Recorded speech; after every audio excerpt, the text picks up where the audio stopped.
Good morning students. आज हम करेंगे chapter the portrait of a lady from class 11th। So let's start with the chapter. तो जो हमारा चैप्टर है the portrait of a lady वो लिखा है खुशवंत सिंह ने, दैट इज आवर ऑथर। तो इसमें स्टार्टिंग में हमें बताया गया कि ये वाले जो एक्सप्रेशंस है, the thought was almost revolting, an expense of pure white serenity, a turning point, accepted her seclusion with resignation, a veritable bedlam of chirpings, frivolous rebukes, the sagging skin of the dilapidated drum।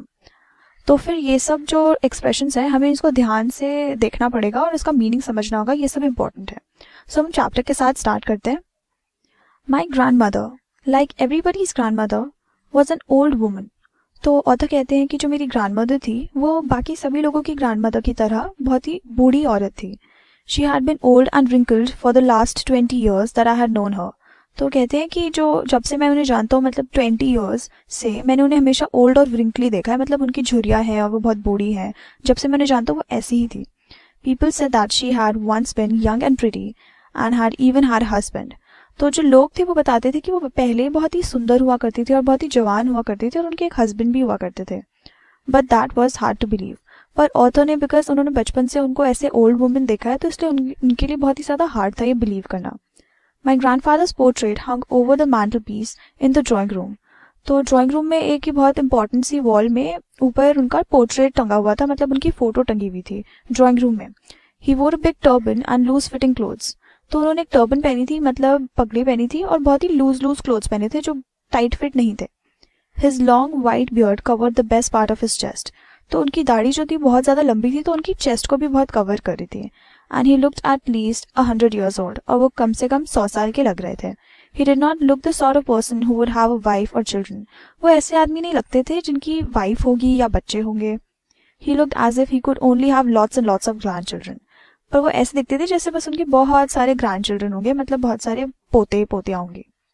As for my grandmother being young and pretty, वो कहते कि जहाँ तक कि ये बात आती कि मेरी ग्रैंड मदर यंग और प्रिटी हुआ करती थी किसी टाइम पे, the thought was almost revolting.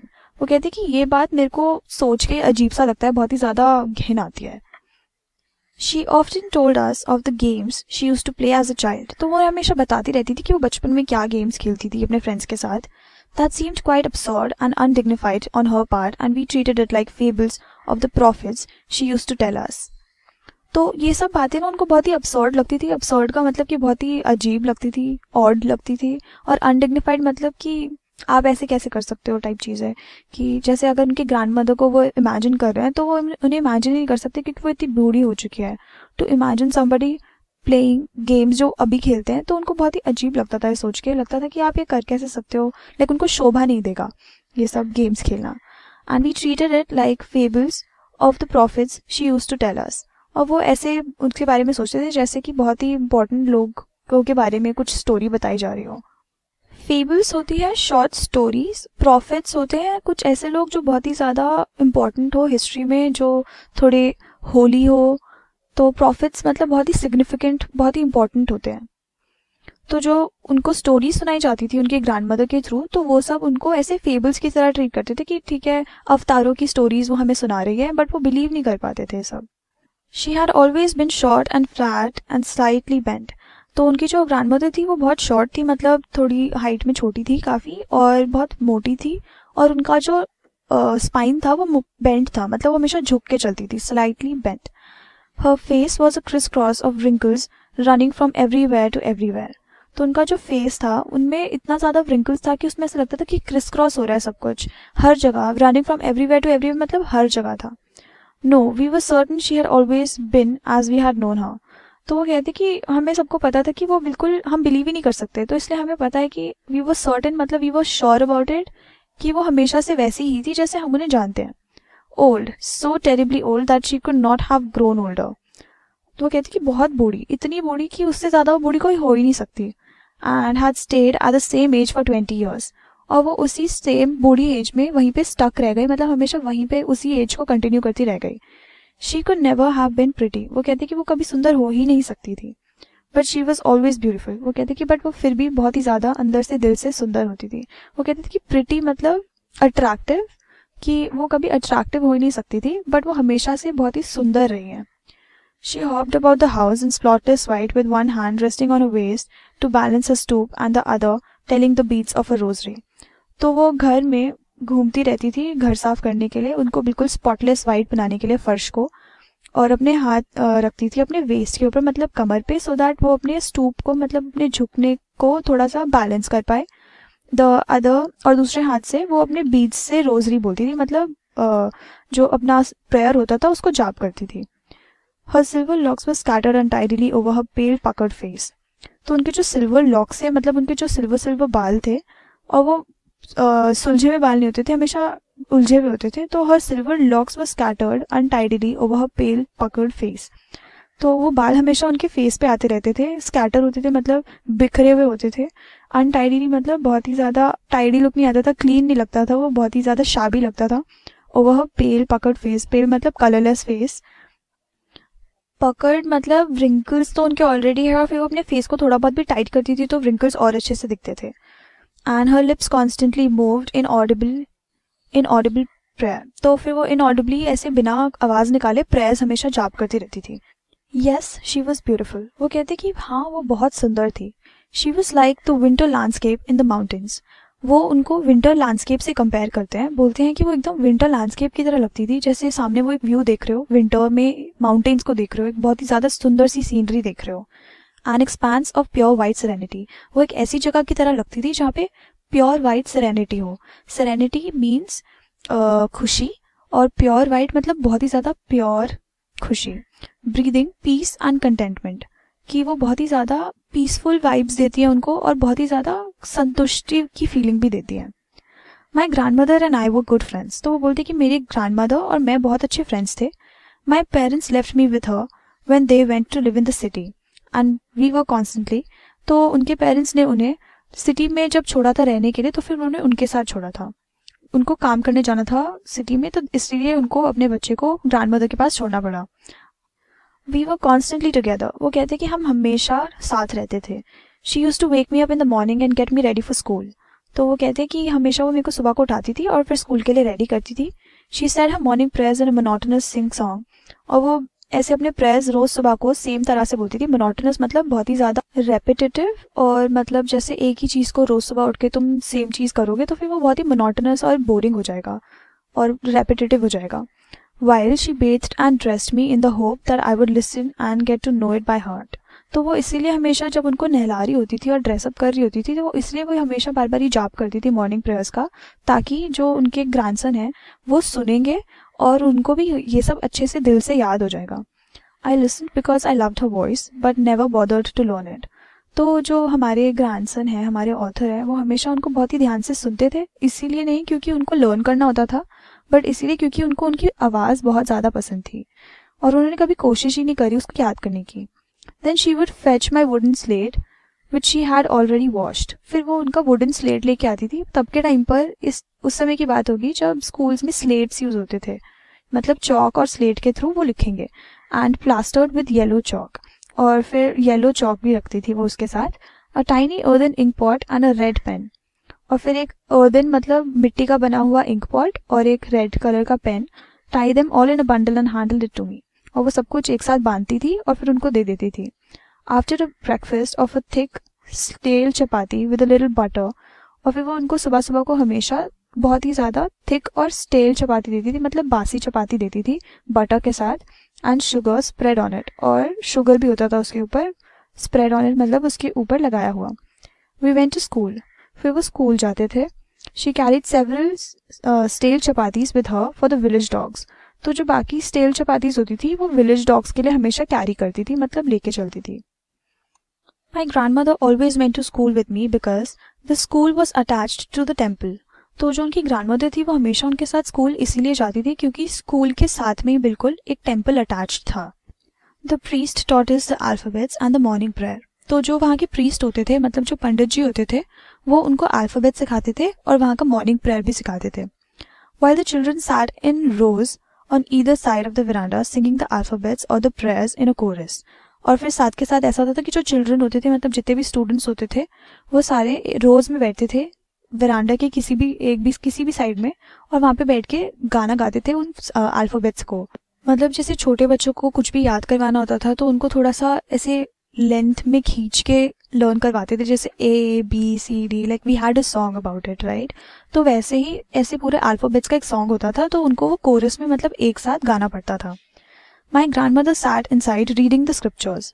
तो जब वो या तो अपने अल्फाबेट्स का गाना गा रही होती थी या तो अपने प्रेयर्स का गाना गा रही होती थी, तब उनकी जो ग्रैंड मदर थी वो अंदर बैठ के अपने स्क्रिप्चर्स पढ़ती थी, मतलब जो उनकी होली डॉक्यूमेंट्स होते हैं वो बैठ के अंदर टेम्पल में पढ़ती थी।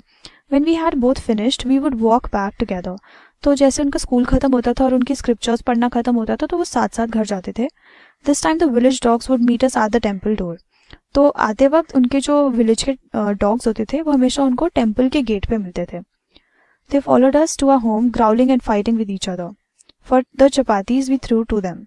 तो जो पूरे रास्ते उनकी जो ग्रैंड मदर थी वो कुत्तों को खाना डालती जाती थी, चपाती फेंकती जाती थी, तो जो पीछे डॉगीज होते थे वो सारे पीछे ग्राउल करते थे, मतलब आवाज़ निकाल रहे होते थे और फाइट कर रहे होते थे, मतलब एक दूसरे से लड़ रहे होते थे ताकि उनको चपाती ज़्यादा मिले।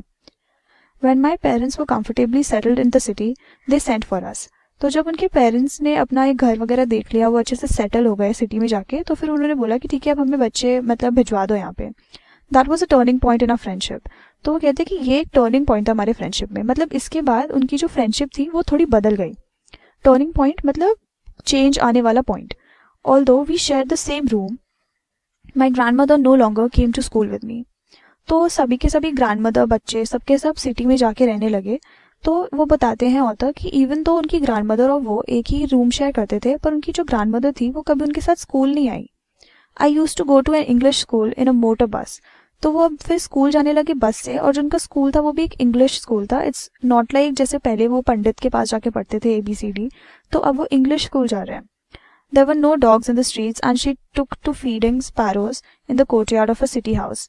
तो वहाँ पर सिटी हाउस में वहाँ पे डॉग्स नहीं थे स्ट्रीट्स में, मतलब सड़कों पे डॉग्स नहीं मिलते थे उनको, तो इसीलिए वो अब किसको फीड करने लगी, वो खाना खिलाने लगी स्पैरोज को, मतलब बर्ड्स को, अपने कोर्टयार्ड में ऑफ द सिटी हाउस। तो सिटी हाउस का जो बाहर कोर्टयार्ड होगा थोड़ा सा, उसमें वो वहाँ पे बैठ के स्पैरोज को खाना खिलाती थी, मतलब बगीचा। As the years rolled by, we saw less of each other. For some time she continued to wake me up and get me ready for school. तो जैसे जैसे साल बढ़ते गए तो साथ के साथ ऐसा होने लगा कि उनकी ग्रैंड मदर और उनका जो रिलेशनशिप है वो थोड़ा थोड़ा कम होने लगा, मतलब उसका स्ट्रेंथ कम होने लगा। वो अपने एक दूसरे को बहुत ही कम देखने लगे कंपैरेटिवली। जैसे वो पहले सारा टाइम अपना वक्त एक साथ बिताते थे, पर अब ऐसा होने लगा कि उनका स्कूल चेंज हो गया और अब उनको छोड़ने भी नहीं जा पाती उनकी ग्रैंड मदर, तो अब वो एक साथ टाइम नहीं स्पेंड करते उतना ज़्यादा। For some time she continue to wake me up. तो कुछ टाइम के लिए उन्होंने कोशिश करी उनकी ग्रैंड मदर ने कि उनको सुबह सुबह वो उठाए और फिर स्कूल के लिए रेडी करे। When I came back, she would ask me what the teacher had taught me. तो जब वो वापस आते थे घर तो उनकी ग्रैंड मदर बहुत ही खुश होकर उनसे पूछती थी कि उनके टीचर ने उनको आज क्या सिखाया। I would tell her English words and little things of Western science and learning. तो वो हमेशा वापस आके अब बताते थे कि ठीक है मैंने ये पढ़ा आज, तो फिर उसमें बहुत सारे ऐसे जो उन्होंने आज के दिन लर्न करे होंगे इंग्लिश वर्ड्स, तो वो सब वो उन्हें बताते थे और थोड़ा बहुत बताते थे वेस्टर्न साइंस के बारे में और जो भी उन्होंने पढ़ा and learning, western science and learning, the law of gravity, Archimedes principal, the world being ground etcetera. तो वो जो भी पढ़ते थे साइंस वगैरह के बारे में आके उन्हें बताते थे, जैसे लॉ ऑफ ग्रेविटी और फिर आर्किमिडीज प्रिंसिपल और फिर वर्ल्ड कैसे गोल है फ्लैट नहीं है। This made her unhappy. तो ये जो बात है ये सब उनको अनहैप्पी करने लगी, मतलब नाखुश करने लगी। She could not help me with my lessons because ये इसलिए हुआ क्योंकि वो अब उनको उनके लेसन्स, मतलब जो उनके चैप्टर्स जो भी वो पढ़ रहे हैं उसके साथ वो हेल्प नहीं कर सकती क्योंकि उन्हें खुद नहीं पता ये सब। She did not believe in the things they taught at the English school. और वो अंदर से खुद भी बिलीव भी नहीं करती थी, उनको इन सब चीज़ों पे विश्वास नहीं था जो चीज़ें उनको इंग्लिश स्कूल में पढ़ाई जा रही थी। And was distressed that there was no teaching about God. और वो बहुत ही ज़्यादा चिंतित थी, मतलब डिस्ट्रेस्ड थी कि वहाँ पे कोई भी उनको गॉड के बारे में नहीं पढ़ाता था एंड द स्क्रिप्चर्स और जो होली बुक्स वगैरह होती है उनके बारे में उनको कोई कुछ नहीं पढ़ाता था। One day I announced that we were being given music lessons. तो वो एक दिन बताते हैं कि अब उनको म्यूजिक लेसन्स दिए जा रहे हैं, मतलब वो गाना गाना सीख रहे हैं। She was very disturbed. तो उनकी जो ग्रैंड मदर है वो बहुत ही ज़्यादा परेशान हो गई। To her music had loud associations. तो उनके लिए म्यूजिक जो था, मतलब गाना गाना वगैरह जो था वो बहुत ही लूड था। लूड का मतलब होता है कि offensive in a sexual way, मतलब जैसे vulgar, dirty. It was the monopoly of harlots and beggars and not meant for gentle folk. तो वो सोचती थी कि ऐसे लोग गाने से एसोसिएट करते हैं, मतलब गाने को ऐसे लोग यूज़ करते हैं जैसे हार्लट्स एंड बेगर्स. हार्लट्स मतलब जो अपनी बॉडी को बेसिकली बेचते हैं, एज एन यूज़ करने देते हैं फॉर मनी. एंड बेगर्स जैसे जो पैसे मांग रहे होते हैं, तो वो गाना गाते हैं कि प्लीज़ पैसा दे दो. और ये मेंट नहीं है जेंटल फोक्स के लिए, मतलब ये जेंटल फोक्स के लिए नहीं बना. अगर तुम सिविलाइज्ड हो तो फिर तुम गाना नहीं गाओगे. She said nothing but her silence meant disapproval. तो वो कुछ बोलती तो नहीं थी, बट देन वो चुपचाप बैठी रहती थी, तो उससे से समझ जाते थे कि ये अप्रूव नहीं करती, मतलब इन्हें ये सब अच्छा नहीं लगता. She rarely talked to me after that. तो उस दिन के बाद उन्होंने उनसे बात करनी ही बहुत बंद कर दी, मतलब बहुत ही कम बात करी. रेयरली मतलब बहुत कम. When I went up to the university, I was given a room of my own. तो उसके बाद वो अपनी यूनिवर्सिटी गए, मतलब अपने फर्दर स्टडीज़ कॉलेज के लिए, तो उनको अपना खुद का रूम दिया गया. The common link of friendship was snapped. तो उनके बीच में जो फ्रेंडशिप हुआ करती थी वो बिल्कुल ख़त्म हो गई. स्नैप्ड मतलब अचानक से ऐसे टूट गई. My grand mother accepted her seclusion with resignation. तो उनकी जो ग्रैंड मदर है, उन्होंने अपना सेक्लूजन मतलब अब अकेले रहने को एक्सेप्ट कर लिया बहुत अच्छे से, कि अब उनके पास कोई बचा ही नहीं है बात करने के लिए. तो वो रिज़ाइन कर देती है बीइंग एज अ फ्रेंड उनके ग्रैंडसन का. She rarely left her spinning wheel to talk to anybody. तो वो अपना जो स्पिनिंग व्हील होता है, मतलब चरखा, वो उसको कभी छोड़ती नहीं थी कि किसी से बात कर पाए. From sunrise to sunset she sat by her wheel spinning and reciting prayers. तो फिर वो सुबह से रात तक, बिल्कुल सुबह मतलब सनराइज होगा, मतलब सूरज उगेगा, उसके बाद सूरज ढलेगा, तब से तब तक सारा टाइम अपने स्पिनिंग व्हील के सामने बैठती थी, अपना स्पिन करती थी व्हील को और रिसाइट करती थी प्रेयर्स, और अपने प्रेयर्स को जाप करती थी. Only in the afternoon she relax for a while to feed the sparrows. और सिर्फ वो आफ्टरनून में जाती थी स्पैरोज को फीड करने, मतलब खाना खिलाने. While she sat in the veranda breaking the bread into little bits. जब वो वरांडा में जाके बैठती थी, अपना जो उनके पास ब्रेड होता था उसको ब्रेक करती थी छोटे छोटे पीसेस में. Hundreds of little birds collected around her creating a veritable bedlam of chirpings. तो जब बहुत सारे इतने सारे बर्ड्स आ जाते थे उनके सामने कलेक्ट करने के लिए जो उनका ब्रेड का पीस होता था, तो वो ऐसा लगता था जैसे एक पागल खाना हो और वहाँ पे बहुत सारी बर्ड्स आके चहचहा रही हो. बेडलम मतलब बहुत ही ज़्यादा कमोशन वाला एरिया, मतलब बहुत ही ज़्यादा हलचल चल रही है और इतना ज़्यादा मेस्ड अप लगता था वो कि वो पागल खाना लगता था, मतलब बेडलम. एंड चर्पिंग्स होता है कि चिड़िया चहचहा रही है. वेरिटेबल इसलिए है कि वो एम्फेसिस करना चाहते हैं, that is used to focus on the fact कि वो इतना ज़्यादा एक्सट्रीम होता था कि वो पागल खाना लग रहा होता है, इसलिए. Some came and perched on her legs. तो कुछ बर्ड्स आती थी और उनके लेग के ऊपर थोड़ा सा बैठ जाती थी कॉर्नर्स में, एजेस पे. अदर्स ऑन हर शोल्डर, और कुछ उनके शोल्डर पे आके बैठ जाते थे. Some even sat on her head, कुछ आके उनके सर पर भी बैठ जाते थे. She smiled but never shoot them away. तो वो सिर्फ हमेशा स्माइल करती थी, कभी उन लोगों ने उनको शू नहीं किया, मतलब उन्होंने कभी उसको भगाने की कोशिश नहीं किया, मतलब बर्ड्स को ग्रैंडमदर ने कभी भगाने की कोशिश नहीं करी. It used to be the happiest half hour of the day for her. तो जब वो बर्ड्स के साथ अपना खाना वाना खिला रही होती है उनको, तो वो उनका दिन का सबसे अच्छा हाफ एन आवर होता है, मतलब आधा घंटा जो होता है, तब वो सबसे खुश होती है पूरे दिन में. When I decided to go abroad for further studies, I was sure my grandmother would be upset. तो उन्होंने जब डिसाइड किया कि अब मैं अब्रॉड जाके पढ़ूंगा, जो बाकी आगे की पढ़ाई होगी उनकी, तो उन्हें पक्का पता था कि उनकी जो ग्रैंड मदर होंगी वो बहुत ही ज़्यादा उदास हो जाएंगी. I would be away for 5 years. तो उनका जो कोर्स होगा वो 5 साल का होगा, तो उन्हें पता था कि अब वो 5 साल के लिए उनको नहीं मिल पाएंगे और वो अलग होंगे उनसे. And at her age one could never tell. वो कहते हैं कि उनकी एज में कोई कुछ नहीं बोल सकता, but my grand mother could. पर उनकी ग्रैंड मदर को सब पता था. She was not even sentimental. तो वो कहते कि उनको थोड़ा बहुत भी ऐसे इमोशनल भी नहीं हुई वो, जब उनको पता चला कि वो अब्रॉड जा रहे हैं. She came to leave me at the railway station. तो वो अपने ग्रैंडसन को रेलवे स्टेशन छोड़ने जाती है, बट डिड नॉट टॉक और शो एनी इमोशन. पर वो उनसे बिल्कुल बात भी नहीं करती, ना तो वो थोड़ा बहुत भी इमोशन दिखाती है, मतलब ज़रा भी अपना अंदर की फीलिंग्स दिखाए. हर lips moved in prayers, her mind was lost in prayer. तो उनके जो लिप्स थे वो प्रेयर बोलने में बिजी थे, और जो उनका माइंड था वो भी प्रेयर में ही लगा हुआ था. Her fingers were busy telling the beads of a rosary. तो उनकी जो फिंगर्स थी उससे वो बस अपने बीट्स को ऐसे ऐसे आगे करके अपना रोजरी को बोल रही थी, मतलब अपने प्रेयर्स को बोल रही थी. Silently she kissed my forehead. तो वो जब जाने लगे तो फिर उन्होंने बस उनका अपने ग्रैंडसन का फोरहेड को किस किया, मतलब उस पर पप्पी करी। And when I left I cherish the moist imprint as perhaps the last sign of physical contact between us. और फिर जब वो जाने लगे तो उन्होंने बहुत ही ज़्यादा चेरिश किया, मतलब उन्होंने बहुत ही ज़्यादा उसको मीनिंगफुली अपने दिल से महसूस किया और खुश हुए वो सोच के। ऐसा इसलिए क्योंकि उन्हें पता था कि ये लास्ट साइन होगा फिजिकल कांटेक्ट का, मतलब लाइक वो आज के बाद अपनी ग्रैंडमदर से वो शायद ही कभी उनको हग कर पाए या उनको कभी भी मिल पाए। उन्हें लगा था कि 5 साल का कोर्स है, तब कुछ भी हो सकता है, but that was not so. पर वो गलत थे, ऐसा नहीं था। After 5 years I came back home and was met by her at the station. तो स्टेशन पे उनकी ग्रैंडमदर उन्हें वापस लेने आती है जब वो 5 साल बाद अपना ग्रेजुएशन वगैरह जो भी पढ़ाई होती है आगे फर्दर वाली वो कंप्लीट करके वापस आते हैं। She did not look a day older. और जो उन्हें देखते हैं तो फिर उन्हें दिखता है कि वो एक दिन भी ज़्यादा बूढ़ी नहीं लग रही, वो एग्जैक्टली वैसी ही है। She still had no time for words and while she clasped me in her arms I could hear her reciting her prayers. तो उनके पास अभी भी, उनकी ग्रैंडमदर के पास अभी भी वर्ड्स मतलब बात करने का बिल्कुल टाइम नहीं था। उन्होंने बस उन्हें अपने आर्म्स में क्लैस्प किया, मतलब गले लगाया, और अपनी जो उनकी जो रिसाइट करी थी वो प्रेयर्स को, मतलब अपने जो प्रेयर्स को वो जाप रही थी वो उनको तब सुन सकते थे, मतलब जो हमारे ग्रैंडसन है वो उनको सुन सकते थे। Even on the first day of my arrival her happiest moments were with her sparrows. तो जब इवन तो वापस आए इतना टाइम बाद, 5 साल बाद, तब भी उनकी ग्रैंडमदर उनके मिलने पे इतना ज़्यादा खुश नहीं हुई, जबकि और उनके जो हैप्पीएस्ट मोमेंट्स थे, मतलब उनके जो सबसे दिन के खुशी वाले मोमेंट होते हैं, वो तब भी स्पैरोज के साथ थे। whom she fed longer with her frivolous rebukes। और वो उनको फ्रिवलस रिब्यूक्स के साथ फीड करती थी। फ्रिवलस मतलब केयर फ्री, बिल्कुल माइंडलेस, बिल्कुल ऐसे मजे मजे में कुछ भी कर देना।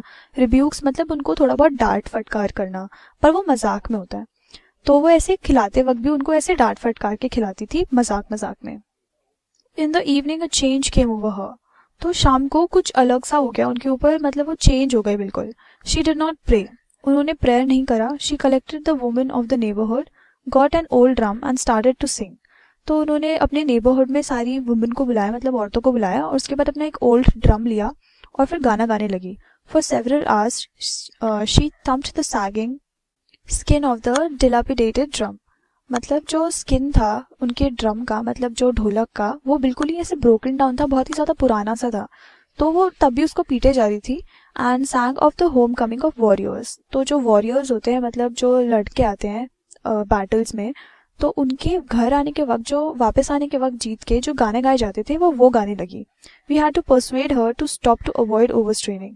तो वो रुक ही नहीं रही थी, और फिर इस वजह से उनके जो फैमिली मेम्बर्स थे उनको ज़बरदस्ती, मतलब काफ़ी मनाना पड़ा कि आप मत करो इतना ज़्यादा स्ट्रेन, इतना मत गाना गाओ, आप बहुत ज़्यादा स्ट्रेन ले रहे हो, मतलब बहुत ज़्यादा एफर्ट्स डाल रहे हो, आपके हेल्थ के लिए अच्छा नहीं है। That was the first time since I had known her that she did not pray.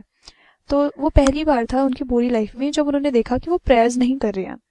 The next morning she was taken ill. और फिर अगले मॉर्निंग ही, मतलब अगली सुबह, वो बीमार हो गए। It was a mild fever and the doctor told us that it would go.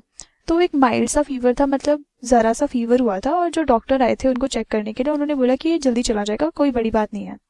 But my grand mother thought differently. पर उनकी ग्रैंड मदर को पता था कि ये इतनी कमज़ोर और हल्की सी बात है नहीं। She told us that her and was near. तो उन्होंने बोला कि अब मेरा अंत पास आ रहा है। She said that since only a few hours before the close of the last chapter of her life।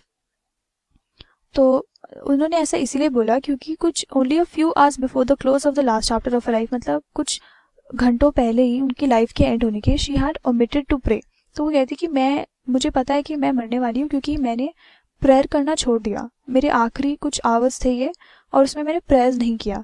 She was not going to waste any more time talking to us. तो इसीलिए उन्होंने, वो थोड़ा रिग्रेट करती है कि उनके आखिरी वक्त वापस, मतलब जा रहे हैं, अब आखिरी वक्त आ गया उनका, और वो अभी तक प्रेयर नहीं कर रही थी, उन्होंने कुछ और किया, तो उनको बहुत ही ज़्यादा अंदर से गिल्टी फील हो रहा था कि मैंने अपने आखिरी वक्त में प्रेयर्स नहीं करे। तो इस वजह से उन्होंने बोला कि मैं अब किसी से बात नहीं करूँगी, वो बस अपने प्रेयर करने लग गए। We protested. तो फिर जो घर वाले थे उन्होंने बोला कि नहीं, आप अभी और स्ट्रेस मत लो, प्रेयर्स वगैरह मत बोलो, आप बस सो जाओ थोड़ा। तो उन्होंने काफ़ी मनाने की कोशिश करी, उन्होंने बोला कि नहीं आप मत करो प्रेयर अभी, but she ignored our protest. तो उन्होंने बट उनके सारे प्रोटेस्ट इग्नोर कर दिए कि नहीं मेरे को तो करना है प्रेयर। शी ले peacefully in bed praying and telling a beads.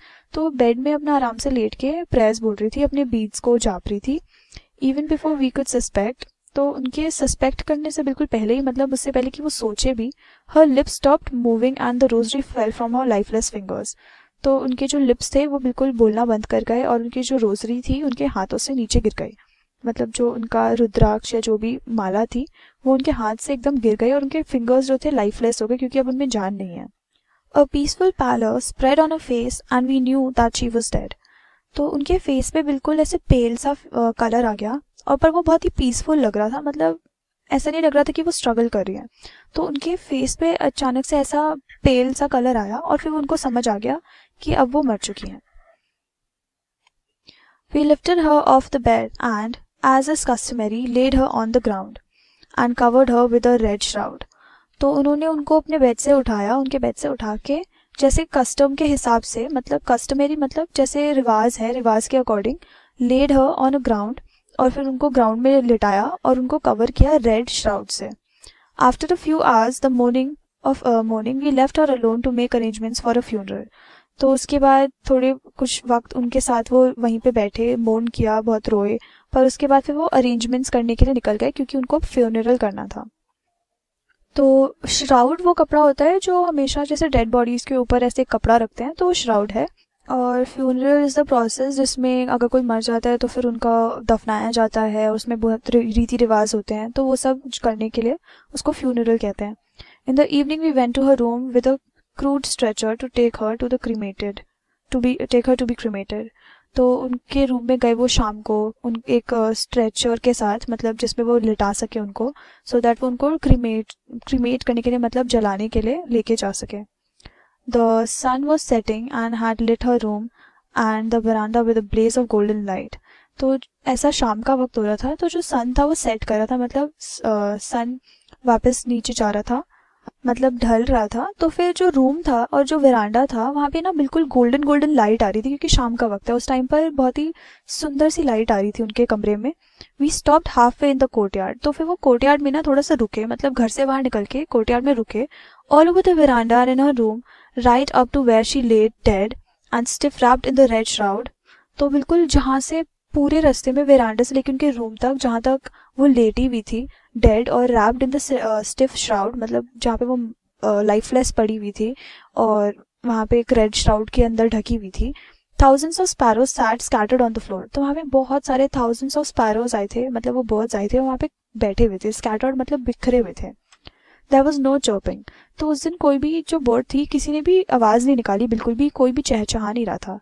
We felt sorry for the birds and my mother fetched some bread for them. तो उनकी जो मदर थी उनको बहुत ही बुरा लगा, सभी को बहुत बुरा लगा उन बर्ड्स के लिए, और उन्होंने अपने किचन से जाके कुछ ब्रेड लेके आए उनको खिलाने के लिए। फेच्ड मतलब लेके आना। She broke it into little crumbs. तो वो छोटे छोटे क्रम्स में उन्होंने ब्रेक किया, the way my grandmother used to do. तो जैसे उनकी ग्रैंड मदर छोटे छोटे पीसेस करती थी, तो उन्होंने भी वैसे ही किया, and threw it to them. और फिर उन्होंने उनको फेंक के खिला दिया। The sparrow took no notice of the bread. पर जो स्पैरोज थे वो खाने के लिए नहीं आए थे आज, उन्होंने देखा भी नहीं कि ब्रेड वहाँ पे वो फेंक रही हैं। When we carried my grandmother's corpse off, जब उनकी ग्रैंड मदर की डेड बॉडी को वो लेके जा रहे थे, दे फ्लू अवे क्वाइटली। तो वो बहुत ही धीरे से, शांति से वहाँ से उड़ गए। Next morning the sweeper swept the bread crumbs into the dustbin. और अगले दिन जो उनका पोछा मारने आता था घर पे कोई, उन्होंने अब सारे ब्रेड क्रम्स साफ करे और डस्टबिन में फेंक दिए। तो हम देखते हैं कि कैसे जो हमारे बर्ड्स हैं इस पैराग्राफ में, वो अपना रिस्पेक्ट पे करने आए थे। उन्हें पता था कि वो अब मर चुकी हैं, तो उन्होंने आवाज़ भी नहीं निकाली, खाना भी नहीं खाया। It was like they were very sad and they were morning with the family. वो फैमिली के साथ दुख मना रहे थे। तो हमने इस चैप्टर में देखा कि कैसे एक बच्चा बड़े होते होते अपनी ग्रैंड मदर के साथ उनका एक रिलेशनशिप बिल्ड हो रहा था।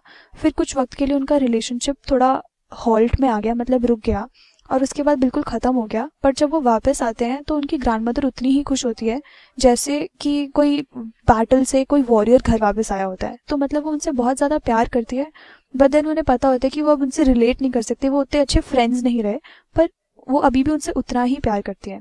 फिर हम देखते हैं कि कैसे वो खुशी खुशी में अपने आप को ओवर एक्सर्ट कर देती है, मतलब बहुत ही ज़्यादा अपने आप को पुश कर देती है, बहुत ज़्यादा स्ट्रेस ले लेती है, स्ट्रेन ले लेती है, तो इस वजह से उनकी तबीयत ख़राब होती है।